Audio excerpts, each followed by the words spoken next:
হরে কৃষ্ণ, রাধে রাধে। সকল ভক্তবৃন্দদেরকে জানাই আমার আন্তরিক প্রীতি ও শুভেচ্ছা। সবাইকে জানাই আমার প্রণাম। হরে কৃষ্ণ। আগামী বুধবার 11 ডিসেম্বর 25শে অগ্রহায়ণ আসছে মুক্কদা একাদশী। এই মুক্কদা একাদশী তিথিতে গীতার জন্ম হয়েছিল। ভগবান শ্রীকৃষ্ণ এই দিনে অর্জুনকে শ্রীমদ্ ভগবত গীতা দান করেছিলেন জগতের কল্যাণের জন্য। তাই আমরা সকল ভক্তবৃন্দগণ আগামী বুধবার মুক্কদা একাদশী ব্রত পালন অবশ্যই করব। এই তিথিকে গীতা জন্মজয়ন্তী তিথিও বলা হয়। এই তিথি পড়েছে শুভ অগ্রহায়ণ মাসে। গ্রামে সকলের ঘরে ঘরে নবান্ন হয় মাঠ বোড়া সোনালি ধান। গীতার এই জন্ম জয়ন্তী দিনে যদি কোনো ভক্তের ইচ্ছা থাকে তাহলে গীতাদান অবশ্যই করতে পারেন। গীতাদানে ভগবান অতীব সন্তুষ্ট হয়। এই গীতাদানের প্রভাবে পাপ ক্ষয় হয় এবং অন্তিমকালে মুক্তি লাভ হয়। মুক্কদা একাদশী পালন করলে জীবের মুক্তি হয়। তাই আমরা অবশ্যই এই মুক্কদা একাদশী 25শে অগ্রহায়ণ বুধবার দিন অবশ্যই পালন করব। একাদশীর পারণ 26শে অগ্রহায়ণ বৃহস্পতিবার পূর্বাহ্ন অর্থাৎ সকালবেলা 9:45 মধ্যে একাদশীর পারণ অবশ্যই করতে হবে। রাধে রাধে। তো একাদশীর নিয়ে পূর্ব মুনি ঋষিগণ কে কি বললেন আমরা শ্রবণ করব। একাদশী মাহাত্ম্য কি? এই একাদশী করলে কি হয়? এই একাদশী হলেন যেমন শিশুদের রক্ষণার্থে জননী হলেন শ্রেষ্ঠ। তাই এই একাদশী শিশুগণের রক্ষণার্থ জননীর সমান এবং রোগীর পরিত্রাণার্থ ঔষধবিদ সর্বজন রক্ষণার্থ একাদশী তৃতীয় সৃজন হয়েছে। একাদশী কি? একাদশী হলো রোগীর মহৌষধ। অশেষ দুঃখ সংকুল সংসারে মানবী জন্ম ধারণ পূর্বক একাদশী উপবাসে নিরত থাকিলে তাহাকে ধন্য ও বুদ্ধিমান বলা যায়। একাদশী বিসর্জন পূর্বক ব্রতান্তরের উপাসক হইলে খড়গত মণি ত্যাগ করত লুষ্ট্র প্রার্থনা করা হইয়া থাকে।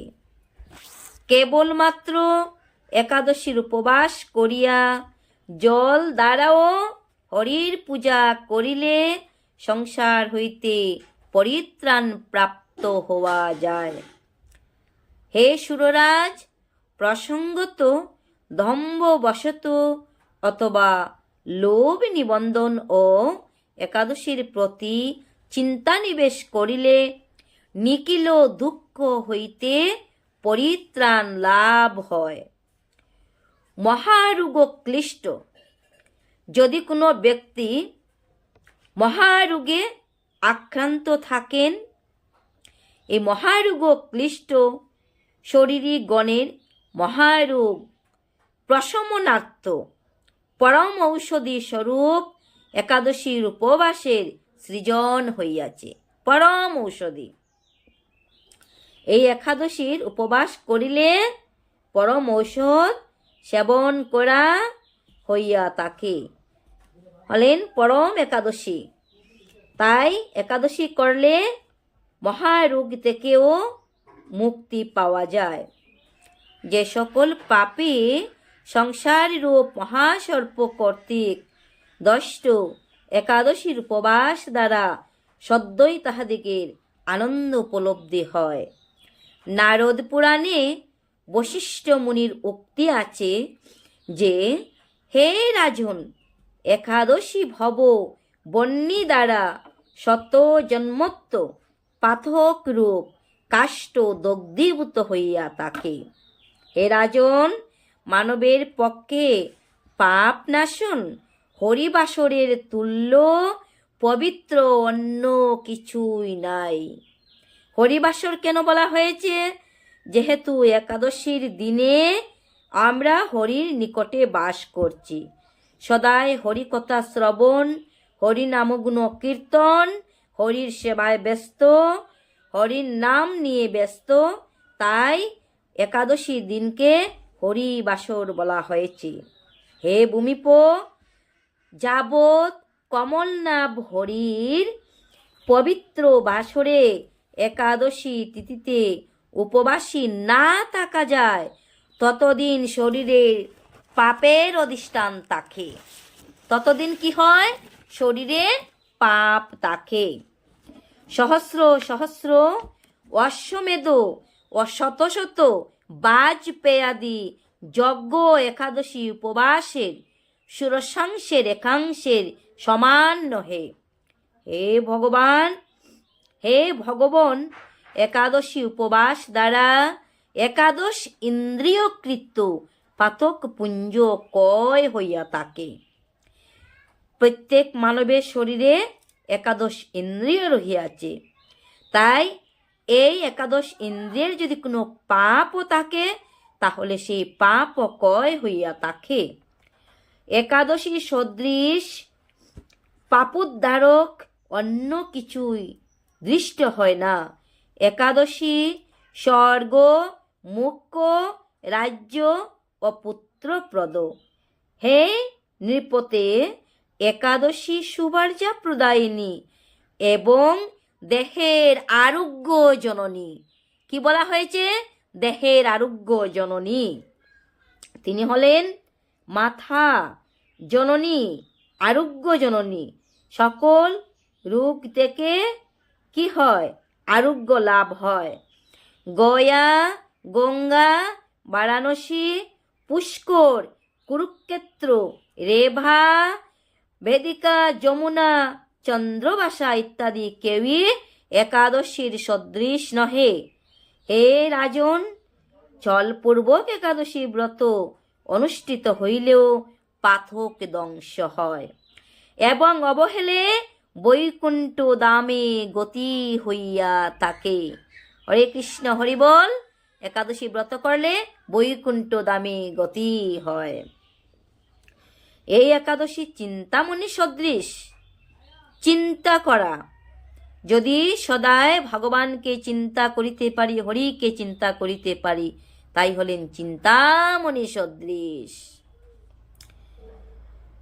কল্প বৃক্ষ স্বরূপ বেদ সমূহের উপমাস্থল। হরে কৃষ্ণ, হরি বলো। তাই আমরা অবশ্যই সকল ভক্তবৃন্দগণ আগামী বুধবার আসছে গীতা জন্ম জয়ন্তী দিবস। ওই দিনে গীতা জন্ম জয়ন্তী দিবসে আমরা সবাই কি করব? একাদশী ব্রত পালন করব।